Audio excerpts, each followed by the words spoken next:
찬송 작사 또 작곡가로 잘 알려져 있는 로버트 로울이라고 하는 목사님이 계세요.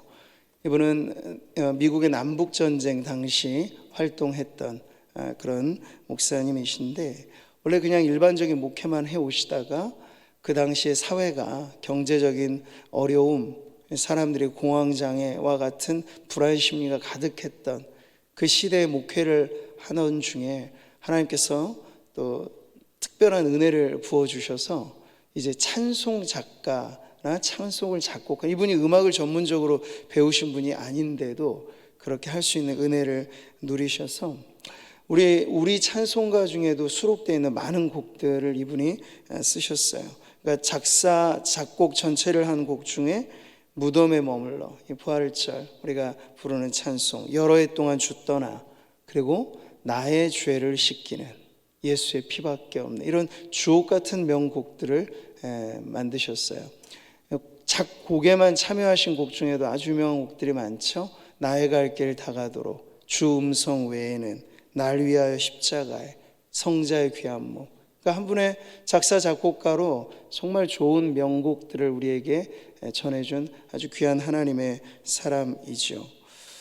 그분이 지은 이 찬송들은 아주 공통적인 게 복음이 메아리 친다는 거예요. 예수의 피밖에 없네. 여러분, 그 찬송 가사만 생각하더라도 얼마나 우리에게 힘을 실어줍니까? 나의 죄를 속하는, 나의 죄를 씻기는 예수의 피밖에 없네. 나는 아무 공로 없도다. 나의 의는 이것뿐, 예수의 피밖에 없네.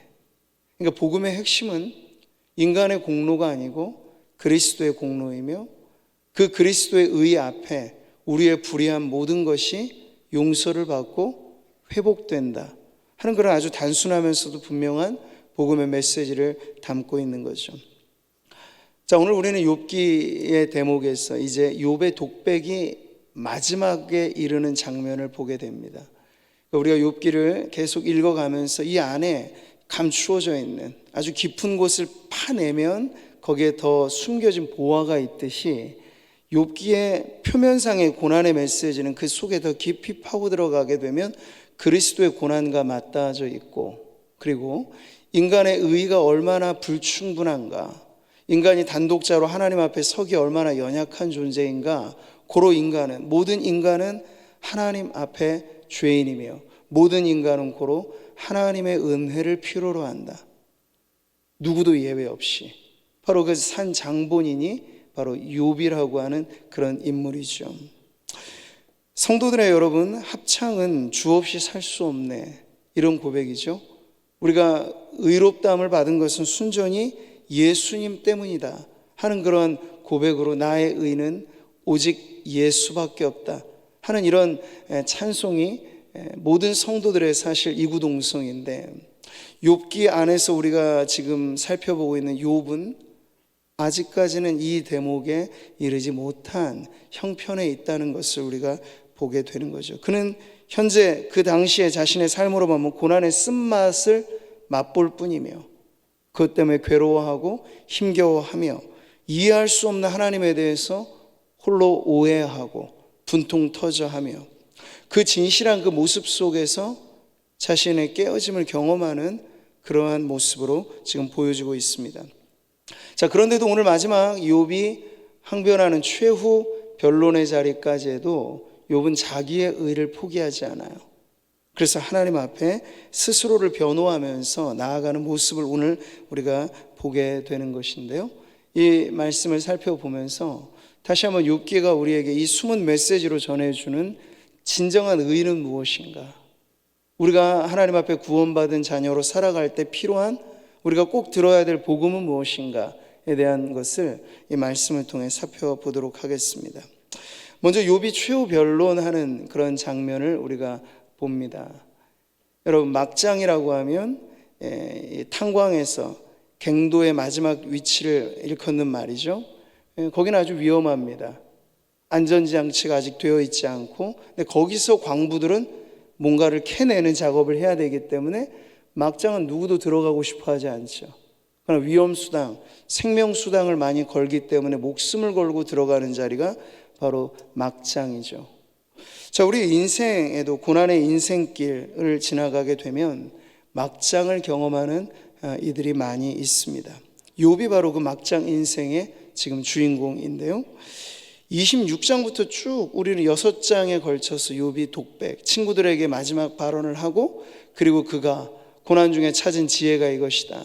돌이켜보니 내 인생에 화려했던 아름다운 날들을 추억하고, 근데 다시 현재로 돌아와 보니까 극과 극의 대조가 자신을 더 힘들게 하는 오늘의 그 모습을 보고, 이제 오늘 다시 그는 최후의 변론에 마치 재판장에 선 그런 변론가처럼 지금 서 있는 거죠. 그는 이전에도 중재를 요청하였더랬습니다. 이렇게 지금 나의 증인이 하늘에 계시고 나의 중보자가 높은 데 계시니라. 그는 찾았죠. 하나님과 나 사이에 중재하여 나의 무고함을, 나의 무죄함을 증명해 줄 수 있는 중보자가 계셨으면 좋겠다. 근데 그런 희망사항이 이루어지지 않자 그는 셀프 변론을 계속하는 거예요. 그게 욥기의 주된 이야기이죠. 그래서 오늘 우리가 읽은 본문에서도 마지막 대목에 이르러 그는 다시 한번 법정 장면을 연상케 할 만한 그런 말을 하고 있어요. 35절 같이 한번 보시죠. 누구든지 나의 변명을 들어다오. 나의 서명이 여기 있으니 전능자가 내게 대답하시기를 바라노라. 이렇게 답답한 심정을 호소하면서 하나님과 단판 짓기를 지금 바란다고 요청하고 있는 거예요. 자, 자신의 무죄 증명을 위해서 욥은 이 마지막 대목에서 먼저 아주 순결하고 깨끗한 양심을 끄집어냅니다. 31장 1절의 말씀이요. 내가 내 눈과 약속하였나니 어찌 처녀에게 주목하랴. 이 31장은 꽤나 긴 죄의 항목, 죄의 목록들이 나오면서 하나하나 욥은 나는 이런 죄 안 지었다, 이런 죄는 끔찍한 죄이지만 나는 거기가 무관하다, 계속 그렇게 증명을 하는데요. 그것보다 앞서서 그는 행위 이전에 마음의 상태로서도 나는 음욕을 품지 않고 음란에 물들지 않고자 내 눈과 언약을 맺은 사람이다 할 만큼 철두철미한 자신의 양심을 근거로 호소하고 있는 거예요. 이 대목에서 우리는 산상수훈에서 말씀하신 예수님의 말씀도 떠오르죠. 음욕을 품고 여자를 보는 자마다 마음에 이미 간음하였느니라 말씀을 하셨는데, 욥은 자신의 고백으로 듣자면 여기에 비껴나 있는 것 같아요. 그런 마음으로부터도 철두철미하게 하나님 앞에 진실하고자 순결하고자 애를 썼다. 결과적으로 짓는 행위의 죄뿐만 아니라 원인적으로 짓게 되는 마음의 죄까지도 그는 품지 않고 살려고 부단히 자신의 눈과도 언약을 맺고 입과도 언약을 맺고 이런 식으로 지금 욥은 자신을 변호하고 있습니다. 근데 여러분, 우리는 마음을 들여다볼 길이 없으니 사실은 알 수는 없겠죠. 그래서 세상은 마음의 문제를 다루지는 않습니다. 그건 각자 양심에 맡길 뿐이에요. 다만 보이는 행동에 관해서만 세상은 형벌을 가할 뿐이죠. 자, 그런데 욥은 보이지 않는 마음의 상태에 대해서 먼저 하나님 앞에 나는 이런 사람이다라고 증명해 보이고 싶은 거예요. 하나님께서 나를 공평한 저울에 달아보시고 그가 나의 온전함을 아시기를 바라노라. 이 바람 속에 무엇이 담겨 있습니까? 하나님이 왜 나를 몰라주시지? 나는 이런 사람인데 지금 하나님이 나에 대해서 잘못 알고 계신 것 아닌가? 다 모르시는 것 아닌가? 바로 그러한 마음이 사실 여기에 담겨져 있는 거예요. 하나님 앞에 욥은 스스로에게 대해서도 떳떳합니다. 내 양심에 조금의 하나라도 나는 가책이 없다. 그런데 왜 나에게 이런 일이, 계속 그런 질문이 맴도는 거죠. 고난의 근본 이유를 찾고자 질문을 하지만 그 답을 들어야 될 하나님께서 침묵하시는 그 동안에 욥은 계속해서 스스로 답을 찾고자 부단히 애를 쓰고 있는 거예요. 자, 그는 스스로를 온전하다 말하고 있는 이러한 마지막 변론의 모습을 통해서 사실상 하나님 앞에 그가 그릇되어 있다라는 걸 오히려 역으로 드러내고 있는 거죠. 왜 그럴까요? 우리가 이제 살펴보는 것은 바로 그 부분입니다. 사실 사람의 마음속 깊은 곳은 자기 자신도 사실 몰라요. 하나님만이 아실 수 있는 우리의 깊은 마음의 부분이 있습니다. 잠언이 말씀하죠. 같이 보세요.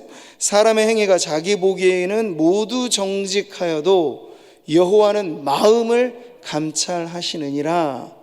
이 말씀에 꼭 욥이 대입되는 것 같지 않습니까? 그는 스스로 정직하다고 말해요.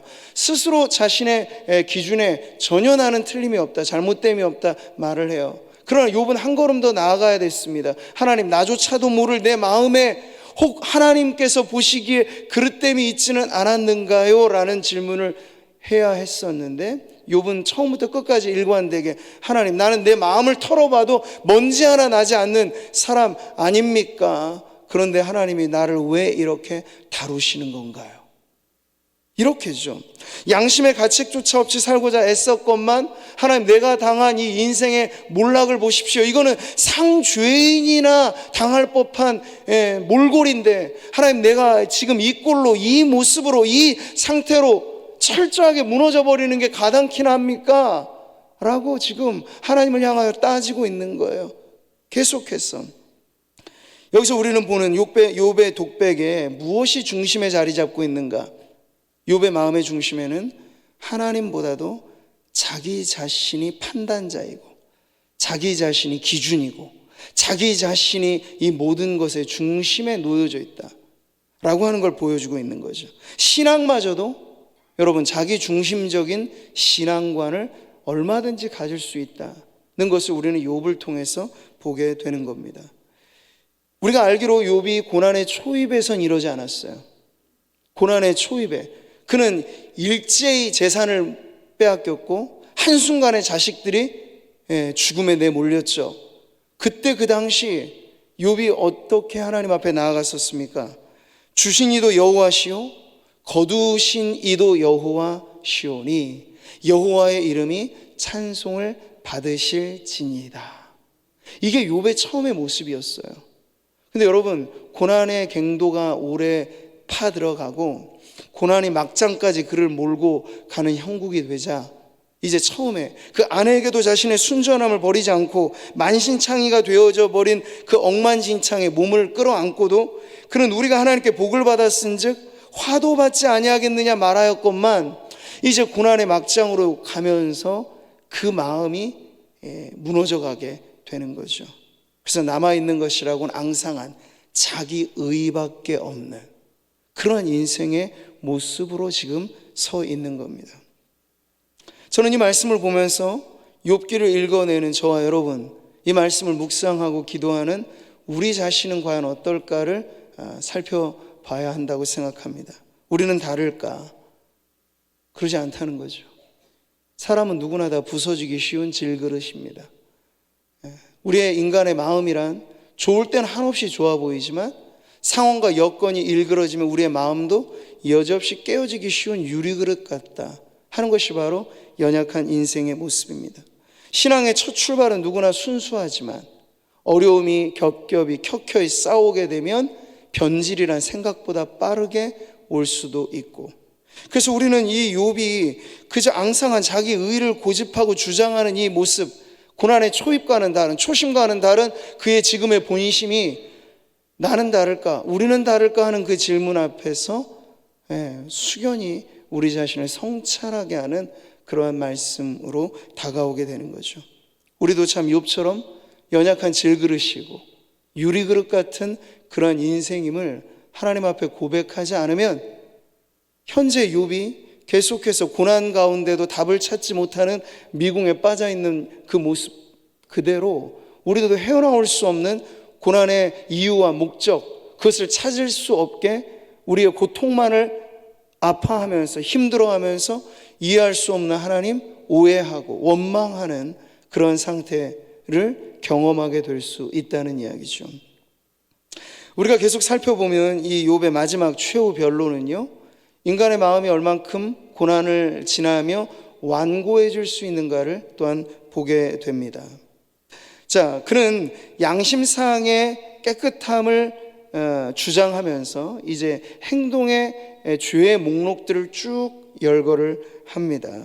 그러면서 처음 꺼내는 것이 간음의 문제였어요. 그가 하는 말의 형식이 모두 비슷한 형식을 취하는데 이런 거예요. 만일 내가 이런 죄를 지었다면 반드시 이런 벌을 받아 마땅하다. 왜냐하면 그 죄는 하나님 앞에 끔찍한 것인데 그러나 실상 나는 그런 죄를 짓지 않았다. 이렇게 자신을 변호하는 거야.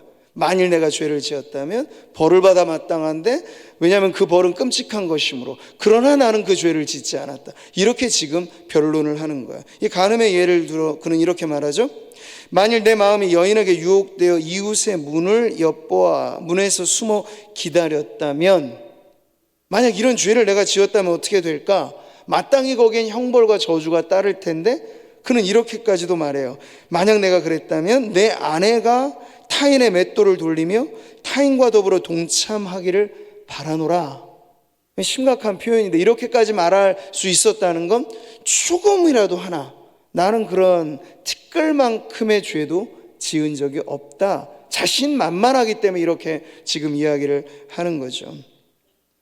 자, 욥은 죽어도 나는 죄를 짓지 않았습니다라고 하나님 앞에 강변합니다. 이로써 드러나는 욥은 다른 친구들과 다를 바 없는 그의 신앙을 여실히 드러내는 거죠. 그게 뭔가요? 나는 이러저러한 죄를 짓지 않았음에도 불구하고 내가 이러한 형벌을 당한 것, 다른 죄인들처럼 하나님이 나를 다루셨다는 것, 이건 하나님이 매우 부당한 분이십니다 라는 걸 지금 욥은 말을 하고 있는 거죠. 자, 그래서 이후에 쭉 31장에 보면 종들을 나는 불의하게 대하지 않았다, 소외된 자들을 나는 돌보았다, 고아를 학대하지 않았다, 나는 재물 무욕에 빠진 적이 없다, 나는 우상 숭배하지 않았다, 나그네를 접대하지 않았던 적이 없고 위선에 빠지지 않았다. 이런 쭉 열거하는 그 죄의 목록들과 함께 그는 자신을 이렇게 변호하면서 하나님 앞에 호소하고 있는 거예요. 하나님, 과연 하나님은 이런 나에 대하여 뭐라고 말씀하시렵니까? 오늘 35절 한 번 더 같이 보시죠. 누구든지 나의 변명을 들어다오. 나의 서명이 여기 있으니 전능자가 내게 대답하시기를 바라노라. 나를 고발하는 자가 있다면 그에게 고소장을 쓰게 하라. 지금 하나님에게 대하여 이렇게 말하고 있는 거예요. 써볼 테면 써보라는 얘기예요. 이런 나에게 과연 내 죄를 증명해낼 만한 고소장을 쓸 사람이 있으면 한번 나와보라는 거예요. 하나님이든 누구든 나와보라는 거예요. 그러면서 욥이 뒤에 하는 말은, 내가 그 고소장을 마치 나의 훈장처럼 달고 다니겠다. 왜 그렇죠? 나는 그런 고소당할 짓을 한 적이 없기 때문에. 이렇게 지금 욥은 계속 말하는 거예요.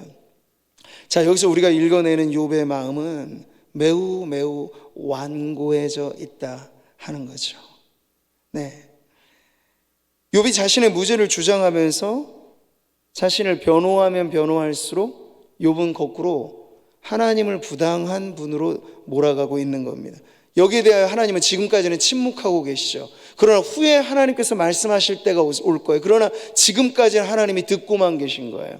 욥이 과연 무엇라 말을 하는지.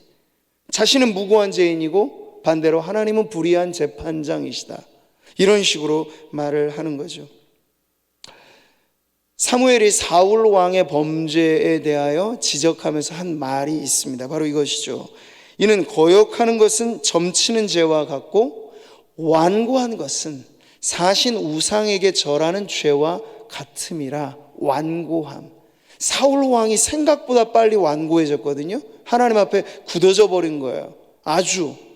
근데 지금 욥도 사실 들어야 할 말이 아니었나 싶어요. 그는 자기의 의를 너무나 의지한 나머지 하나님 앞에 가져야 할 그 마음을 잃어버리게 된 거죠. 세상의 기준으로 하자면 틀리지 않을 수 있어요. 그는 양심의 가책조차 없다고 확실하게 주장하는 사람이니까. 하물며 도덕, 윤리, 법, 이런 문제에 대해서 욥은 나는 무결하다 하는 그러한 말을 하고 있어요. 근데 자꾸만 우리가 이 말씀을 읽어볼 때 거기서 욥의 어떠한 완전함보다도 우리는 욥이 너무나 하나님 앞에 지금 뻣뻣하여지고 있다, 완고해지고 있다 하는 그런 위험스러움을 더 느끼게 되는데, 이런 마음의 완고함은요, 여러분, 신앙의 바깥 영역에 있는 사람들보다도 신앙의 안쪽에 있는 사람들이 갖기가 더 쉬워요. 예컨대 바리새인들이 세리보다는 더 완고해지기 쉬운 거죠. 왜냐하면 자타공인의 죄인은 그래도 내가 죄인인지조차는 알아요. 물론 그러면서도 뻔뻔하게 죄를 짓는 사람들도 많이 있고요. 그런데 하나님 앞에 내가 죄인인지를 깨닫지 못하는 사람들이 갖고 있는 완고함은 개선의 여지가 어찌 보면 없을 수도 있어요. 더 심각한 중증의 상태에 빠질 수도 있죠. 그게 바로 신앙의 안쪽에, 그래도 나름 성실하게 살고 나름 착하게 살고 나름 자기 철학이 있고 나름 자기의 주장이 있는 사람들이 자칫 욥과 같은 형편에, 고난에 해결되지 않는 궁지에 몰리게 되면 이렇게 완고해지기 쉽다는 거죠. 하나님, 나 이제껏 하느라 해왔는데, 충성, 봉사, 헌신, 내가 둘째가라면 설화할 정도로 나 열심히 해왔는데 하나님 왜 나에게 이런 일이? 네, 우리도 욥과 같은 고난이 찾아오지 말라는 법이 없고, 누구나 저마다의 몫의 시험과 어려운 일들은 부딪히게 마련인데, 그럴 때 말이죠, 우리의 마음이 욥처럼 완고해질 수 있다는 거예요. 자, 그러니 우리가 얼마나 하나님 앞에서 우리의 마음을 살펴 고난으로 우리의 외면의 삶이 헝클어지는 것보다 더 중요한 것이 우리의 마음이, 우리의 내면이 무너지는 것인데, 그것을 얼마나 우리가 신중하게 다루어야 하는가 하는 것을 알게 되는 거죠. 자, 저는 오늘 본문 말씀을 통해서 마지막 욥의, 말하자면 그의 최후 진술의 장면에 기막힌 표현에 주목해 봅니다. 오늘 본문의 마지막은 어떻게 끝납니까? 욥의 말이 그치니라, 이렇게 끝나요. 욥의 말이 그치니라. 여기 그쳤다라는 말의 원어는 완수했다, 맞춰졌다, 완료했다 하는 그런 의미를 갖고 있어요. 자, 욥은 고난에 빠져 있는 한 개인일 뿐만 아니라 누구든지 그럴 수 있을 법한 바로 하나의 대표적인 인간상이기도 합니다. 그게 뭘까요? 나는 잘못한 것 없는데 나는 이런 일을 당하였다라고 하는 하소연, 나는 무결한데 나는 이러한 어려움을 겪고 있다라고 하는 억울함, 이 모든 것이 욥 개인뿐만 아니라 후대의 많은 경우를 대표할 만한 인간상이기도 하죠. 그래서 그는 그 모두를 대표하면서 자기의 역할을 지금 완료했다는 거예요. 더 이상 할 말 없음으로 지금 종결이 된 거죠. 여러분, 세상에 여러 부류의 죄인들이 있다는 걸 우리는 압니다. 앞서 말씀드린 세리와 창기들, 예수님 당시에 그들은 빼도 박도 못하는 죄인들입니다. 자기도 알고 남도 아는 죄인이죠. 그런데 어떤 부류의 사람들은 행실상에 있어서는 별로 흠잡을 게 없어요. 자기 양심에 있어서는 깨끗한 사람들이 있어요. 그런데 욥과 같이 그보다도 더 완전할 정도로, 정말 법 없이도 완전히 혼자서도 잘 살 수 있을 것 같은 그런 사람들도 있죠. 그런데 단 하나, 하나님 보시기엔 여전히 상죄인이나 그나 크게 다를 바 없는 연약한 인생이라고 하는 점을 모르는 그러한 죄인이 있을 뿐이라 하는 거죠. 외적으로 보나 외적으로 문제없어 보이고 드물어 보이지만 욥과 같은 그러한 경지에 이르러서 어느 모로 보나 나는 잘못한 것 없다 말할 수 있는 그 사람, 이제 성경은 그 사람을 세우는 겁니다. 그리고 묻는 거죠. 그러면 당신에겐 그리스도의 보혈은 필요가 없습니까? 당신의 완전 무결한 의로서 그러면 천국에 들어갈 수 있겠습니까? 라고 물으면, 여러분, 이제 욥기는 욥의 인생을 들어서 과연 그럴 것인가 라는 아주 도전적인 질문을 우리들에게 하는 것입니다. 만약 자기 의로서 천국에 들어갈 사람이 있다면 그에게는 그리스도의 보혈이 필요 없다는 말인데, 과연 욥은 그리스도의 중보와 그리스도의 구속이 필요 없을 만큼의 완전한 인간인가? 그러지 않다는 거예요. 우리는 로마서가 규정하는 아담 이래로 온 인류에 처한 현실에 대해서 욥기를 통해서 다시 한번 그것을 읽어내야 되는데, 바로 이 말씀이죠. 같이 한번 보겠습니다. 모든 사람이 죄를 범하였음에 하나님의 영광에 이르지 못하더니 그리스도 예수 안에 있는 속량으로 말미암아 하나님의 은혜로 값없이 의롭다 하심을 얻은 자 되었느니라. 아멘. 이 범주에서 벗어나는 사람이 과연 누가 있을까? 모든 사람이 죄를 범하였음에. 근데 지금 욥은 아직까지는 발버둥 치고 있는 거예요. 복음이 외치는 이 선언 앞에서도 나는 아니라, 나는 아니라. 왜요? 그가 빠져있는 관념은 고난이라고 하는 건 죄에 대한 형벌로만 오는 것인데, 권선징악인데, 나는 죄 지은 것 없고 고난을 당하고 있을 뿐이라, 그래서 나는 억울하다 라는 입장에서 계속 맴돌고 있는 거예요. 근데 성경이 말해주는 바, 복음이 가르쳐주는 고난은 그리스도의 고난을 향한 욥의 그 모든 것의 이 방향판은, 창창 오실 우리의 구원자는, 그분은 그야말로 욥과는 비교할 수 없을 정도로 완전하신 분인데, 그분마저도 우리의 죄를 사하기 위하여 고난을 당하시지 않았는가?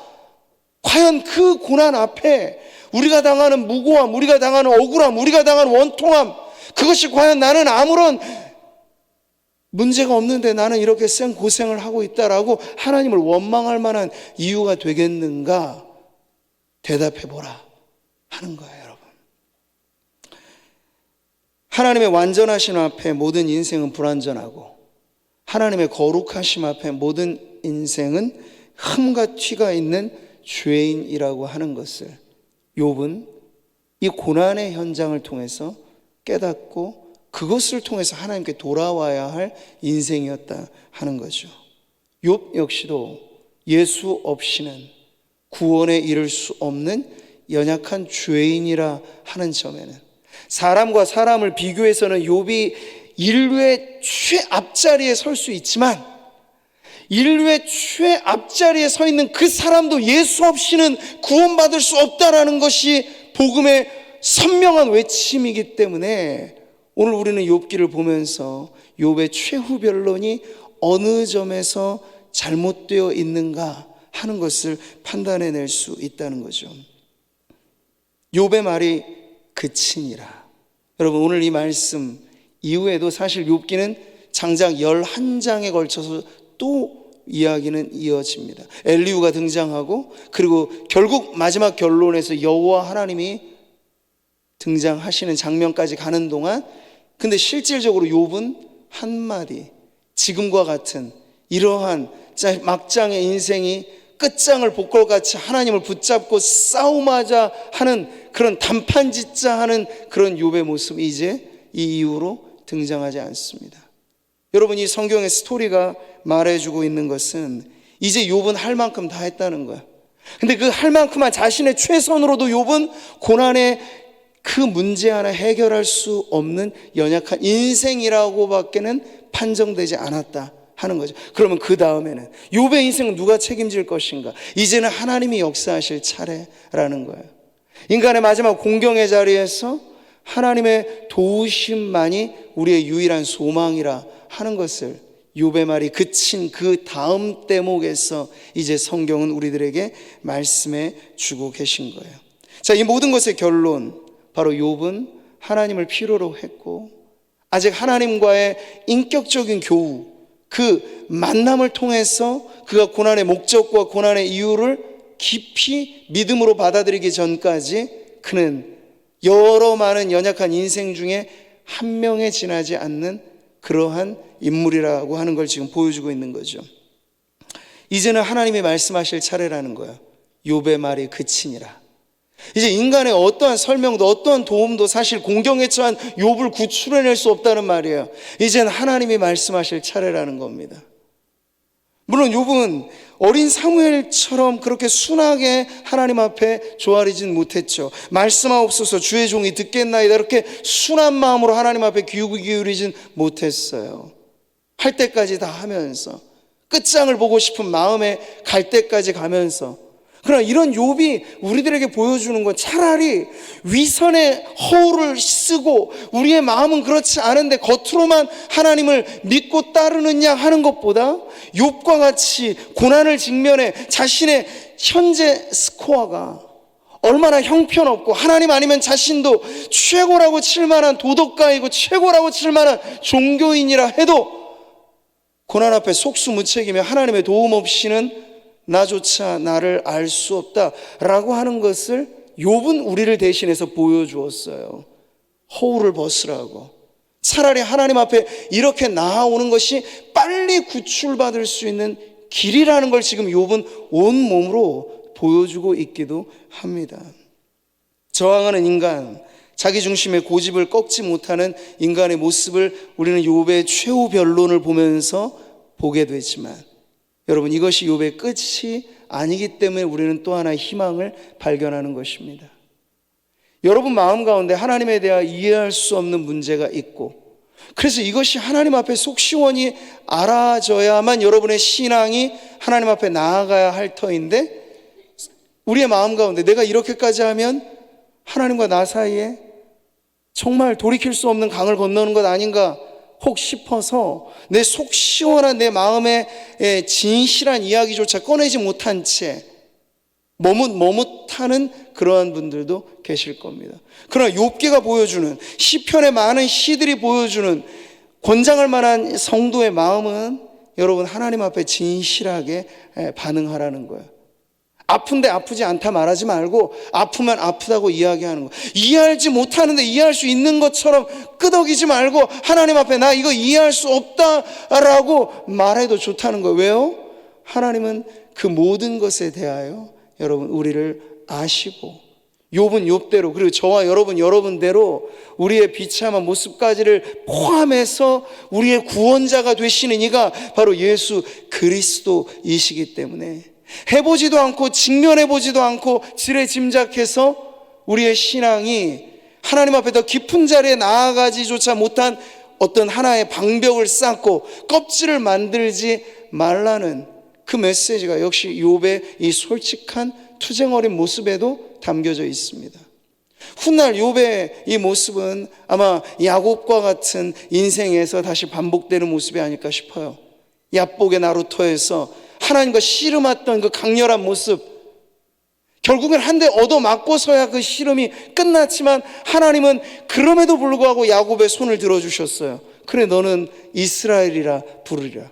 하나님이 원하시는 건 바로 이런 모습일 수 있습니다. 여러분, 하나님과 부둥켜 안고 모르면 모른다고 말하고 아프면 아프다고 말하고, 하나님 내가 어떻게 해야 됩니까? 모르면 하나님 앞에 내 인생길을 내어두고 밤을 지새워서라도 한번 하나님을 부둥켜 안아야 하는 그러한 이들이 너무나 빨리 나 스스로 제한을 두고 하나님과 나 사이에 평행성만을 계속 긋고 있다면, 여러분, 욥의 이 대범함은 우리들에게 다른 의미에서의 하나의 귀감일 수 있습니다. 정직함, 솔직함, 불완전하지만 그 불완전한 모습 그대로를 하나님 앞에 보여드리는 것, 그래야 하나님이 일하실 여지가 있는 거예요. 하나님이 들어올 틈조차도 남겨두지 않은 채 나는 도덕적으로 완전합니다, 나는 불완전한 것이 전혀 없고 하나님조차도 나는 어쩌면 신앙 좋다는 것이 하나님이 필요하지 않은 것처럼 느껴질 정도가 된다면 이것이 더 심각한 병폐가 될 수 있는 거죠. 사랑하는 성도 여러분, 파스칼이 팡세라고 하는 책을 쓰면서 그는 인간의 위대함과 비참함을 이렇게 연결시켜서 왔습니다. 인간의 위대함은 자신의 비참을 아는 데 있고, 자신의 비참하다는 것을 아는 것이 곧 인간의 위대함이다. 우리가 욥을 볼 때 꼭 맞는 말이 아닌가 싶어요. 욥은 매우 지금 자신의 비참함을 발견해내고 있습니다. 그러면서 욥은 그 결론에 이르러 위대한 회복을 경험하게 되죠. 근데 그 위대함을 우리가 다시 회복하기 위해서 지나가야 할 이 터널은 바로 하나님 앞에 깨어지고 부서지고 연약하게 바스라지기 쉬운 나의 본성과 예수 없이는 살 수 없네, 예수의 피밖에 없거늘 우리는 그 외에 다른 것들, 가만히 살아가다 보면 내 의를 욥처럼 나도 주장하고 나의 행함을 예수님의 공로보다 앞세우는 그러한 우를 범하기 쉬울 때 우리는 다시 한번 나의 비참과 연약함, 유리그릇 같은 내 마음의 상태를 욥과 함께 깨달으면서 하나님 앞에 더 진실된 자리로 나아가야 할 것이 바로 저와 여러분 복음 앞에 평등한 연약한 인생임을 여러분 잊지 마시기를 바랍니다. 여러분, 욥기는 그 시점상 아담의 원죄 이후의 인간을 표현해주고 있어요. 그러니까 지금 욥은 아무리 자기가 발버둥쳐 자신이 무죄하다 말을 하여도 의인은 없나니 하나도 없고라고 선언된 아담의 원죄 이후의 인생이기 때문에 그는 빨리 깨달아야 했습니다. 그냥 단순히 말초적인 원인 결과식으로 죄지어서 벌받고 죄지어서 심판받고의 문제만이 아니라 우리는 심판받기 이전에, 죄짓기 이전에조차도 우리 자신의 결함이 하나님을 필요로 하는 헝클어진 인생이다 한 것을 욥은 알아야 했고, 이제 욥의 결론부는 바로 그것을 깨닫게 해주시는 하나님의 등장을 보여주고 있는 거죠. 욥뿐 아니라 누구나 인생의 결정적인 위기의 순간 무너집니다. 생의 마지막 자리, 막장 인생에 다다르게 되면 누구나 큰 시험에 빠지게 됩니다. 여러분, 그럴 때 오늘 욥의 이 끝장을 보겠다는 연설로만 끝나면 여러분 그 다음에는 답이 없을 거예요. 그러나 우리는 하나님 말씀하심에 대한 여지를 남겨두고, 이 욥이 지금 이 이후에도 펼쳐질 이야기가 그런 것인데, 저와 여러분도 마찬가지로 우리의 가진 믿음은 하나님 앞에 하소연하고, 때로는 항변하고 싶을 때 항변하고, 이해할 수 없을 때 하나님 앞에 때로는 따지듯 물을 수도 있지만, 그 다음에 한켠 믿음은 남겨두셔야 돼요. 그 믿음은 뭡니까? 하나님이 말씀하실 차례를 드려야 된다는 거죠. 그러면 걱정하지 않으셔도 돼요. 우리가 묻는 이 모든 질문에 대하여 하나님 말씀하실 때 우리는 알게 될 것입니다. 사람이 위로할 수 없는 그 극악한 환경 속에서도 하나님 말씀하시기 시작할 때 우리에게 찾아오는 위로를 우리는 그때 경험하게 될 것이에요. 인간의 지혜로는 다 규명할 수 없는 우리의 문제들 가운데 하나님 말씀하시기 시작하면 우리가 깨닫게 될 하나님의 지혜를 우리는 또한 발견하게 될 것입니다. 그러니 하나님 말씀하실 차례를 내어드리면서 여러분이 기도하고, 하나님 말씀하실 차례를 내어드리면서 하나님 앞에 나아가십시오. 그러면 끝장 인생이 아니고 영생 인생으로 우리가 이어지게 될 테니까요. 나의 구속자는 살아계시니. 욥이 중간중간에 계속 엿보였던, 하나님 앞에 들어 보여주었던 그의 신앙이 결국 마지막 자리에 이르러서 자신의 말은 끝났지만 하나님의 말씀하실 차례가 이어지게 되면서 그가 그토록 바람하지 않았던 하나님과 나 사이의 중재자, 하나님 자신이 우리에게 오셔서 속 시원히 말씀해 주시는 그 대목에 이르게 되는 것처럼 저와 여러분에게도 이와 같은 시간이, 이와 같은 만남이, 이와 같은 은혜가 있을 줄 믿습니다. 그런 염려하지 마시고 있는 모습 그대로 하나님 앞에 나아가면서, 복음 앞에 나라고 하는 인간은 연약하기 때문에 더 그리스도가 필요하고, 그리스도를 의지할 때 나 같은 인생이 이렇게도 위대해질 수 있다, 하나님의 자녀로 거듭나게 된다라고 하는 그 은혜를 우리가 다시 한번 깨닫고, 하나님 앞에 이 욥기에 감춰져 있는 이 복음의 은혜를 다시 한번 감사하며 또 우리의 인생을 그 앞에 세워드리면서 나아가는 저와 여러분 되기를 바랍니다. 욥의 말은 끝났다, 그게 욥의 인생의 결론이라면 여러분, 예수님께서는 다 이루셨다라는 것을 그의 마지막 유언으로 인생을 십자가에 못 박히신 분이셨죠. 바로 그분 때문에 여러분, 우리의 인생이 끝장을 할 것 같은 인생이 끝나지 않고, 나를 믿는 자는 죽어도 살겠고 영원히 죽지 아니하리라고 하는 그 영생의 소망을 다 이루어내신, 십자가 위에서 고난을 완성해내신 그리스도로 말미암아 누리게 됨을 우리가 보면서 다시 한번 그 소망의 주님 앞에 나아가는 저와 여러분 되시기를 주님의 이름으로 축복합니다.